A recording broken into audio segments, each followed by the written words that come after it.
Ce soir, je veux vous parler d'un nouveau péril pour nos libertés. C'est le futur traité international sur les pandémies négocié entre l'Organisation mondiale de la santé et les différents États du monde. Ce traité va restreindre le pouvoir des nations et organiser la mainmise de l'OMS sur nos politiques de santé. C'est extrêmement grave pour nos libertés individuelles, parce qu'on a vu à quel point l'OMS avait, pendant la crise Covid, marché main dans la main avec les États les plus répressifs et avec les laboratoires pharmaceutiques les plus dangereux.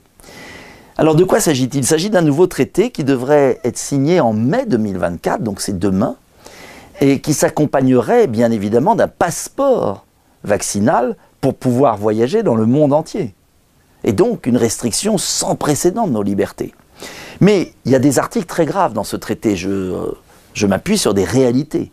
Il y a d'abord l'article 15 qui prévoit que le directeur général de l'OMS pourrait dorénavant déclarer les pandémies.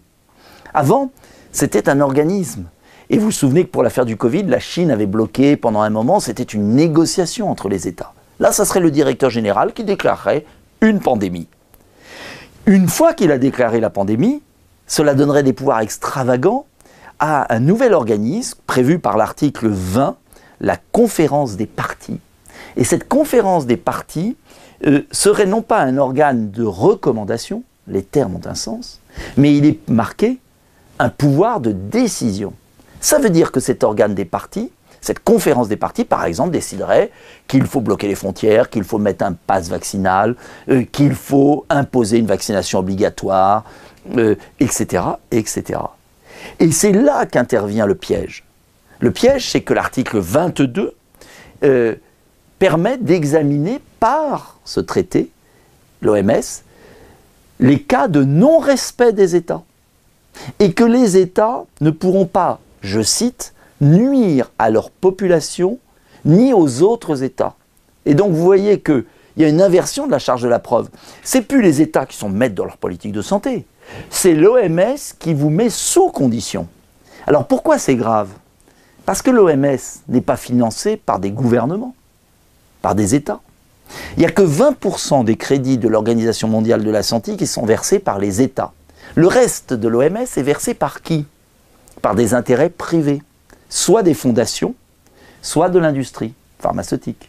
Ça veut dire par exemple que la fondation Gates, Melinda et Bill Gates, finance l'OMS et donc est à fond pour une vaccination accélérée des populations.